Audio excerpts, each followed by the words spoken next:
미중 관세에 대한 전쟁이 원래는 90일 동안 유예하기로 결정이 좀 되어 있는 상태였습니다. 그런데 한 20일도 채 지나지 않아서 다시 한번 이 갈등의 이견이 생기게 되면서 갈등이 재점화되고 있는 상황인데요.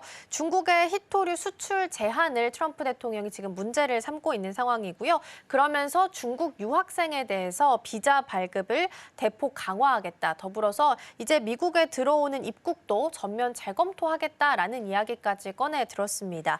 히토류로 시작해서 무역에 대한 갈등이 지금 교육까지 번지는 모습을 확인할 수 있을 텐데요. 이번에 일련의 사건이 시사하는 바는 어떤 부분들이 좀 있을까요? 전체적으로 이제 요약을 잠깐 좀 해드리면 이런 것 같아요. 이제 트럼프 대통령이 최근 이제 체결한 무역 협의를 위반하고 있다고 해서 대단히 이제 화를 좀 내고 있는데 핵심 연정은 히토류 같아요. 이제 수출 제한을 불이행하고 있다고 해서 이제 이 부분에 대해서 압박 수위를 다시 높이고 있습니다. 사실 이래서 이제 사실은 무역법원에서 관세 위반을 발생한 이유에서 화를 내고 있는데 기존 합의는 이런 것 같습니다. 5월에 이제 스위스 제네바에서 한시적으로 이제 분위기가 좋았습니다. 그러다 보니까 5월에 이제 이제 그 미국의 이제 많은 증권 시장이 상당히 분위기가 좋았지 않습니까? 그래서 그러다 보니까 많은 게 좋았는데 이런 것들이 사실상 최근에 다시 6월에 이제 불안정한 이런 증권 시장이 될 것이란 요구가 있는데 미국 요구는 이제 히토류 수출 규제 완화와 추가 협상을 요구하고 있는데 중국 조치가 사실상 다시 이게 안 좋아지고 있는 것 같아요.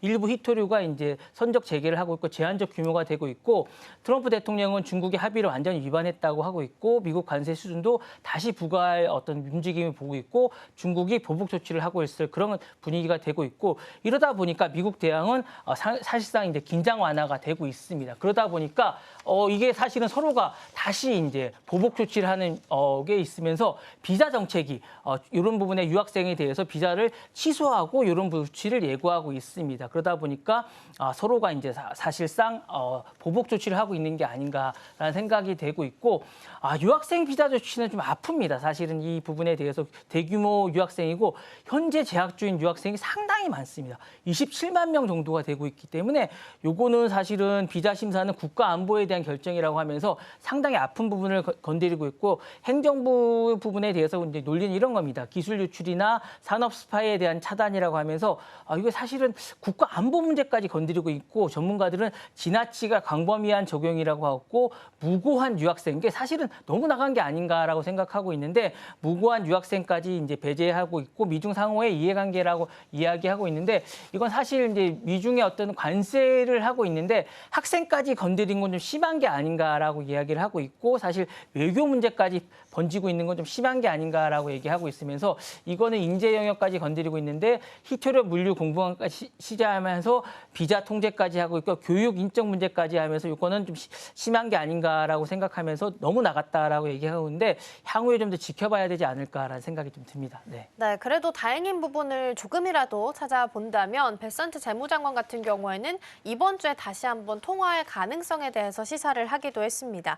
트럼프 대통령이 무역 협상에 있어서 유예가 있긴 하지만 완전하게 원하는 만큼 협상이 좀 진전을 이루지 않고 있다 보니까 발등에 좀 불이 떨어진 모습이 아닐까 싶습니다. 그래서 이런 외교적 긴장이 경제에도 미치고 교육 관계에 있어서도 영향을 지금 미치고 있는 상황인데 이런 이유를 찾아본다면 그 배경을 좀 찾아본다면 어떤 부분들을 좀 볼 수 있을까요? 핵심을 찌르신 것 같은데 이 경제 교육이 현대의 어떤 패권 경쟁의 핵심 부대이기 때문인 것 같아요. 이제 경제라든가 교육이라든가 이런 것들이 20세기에는 군사 이념이 어떤 중심이라면 21세기에는 패권 경쟁은 기술, 자본, 인재가 중심이기 때문이 아닌가라는 생각이 들어요. 그래서 R&D라든가 교육 인재 유입에 달렸기 때문이라서 이제 이 두 부분을 건드리는 게 아닌가라는 생각이 들고요. 두 번째로는 기술 패권이 인재 패권이 곧 국가 안보가 된 시대이기 때문인 것 같습니다. 그래서 미국이 중국 유학생을 제한하면 중국이 기술 축적을 이제 차단하는 의도인 것 같고요. 반대로 이제 중국은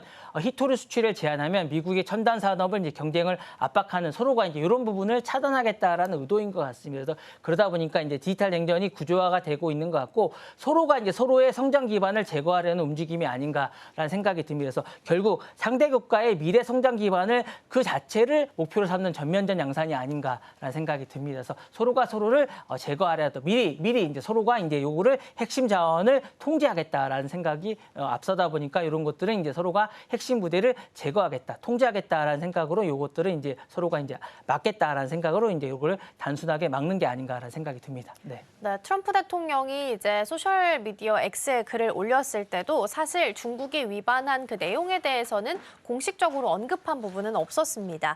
다만 이제 히토류나 핵심 광물 부분에 있어서 수출 제한을 풀지 않고 있다라는 부분이 아마 좀 고려 대상이 되지 않았겠느냐라는 것이 시장의 중론으로 보시면 될 것 같고요.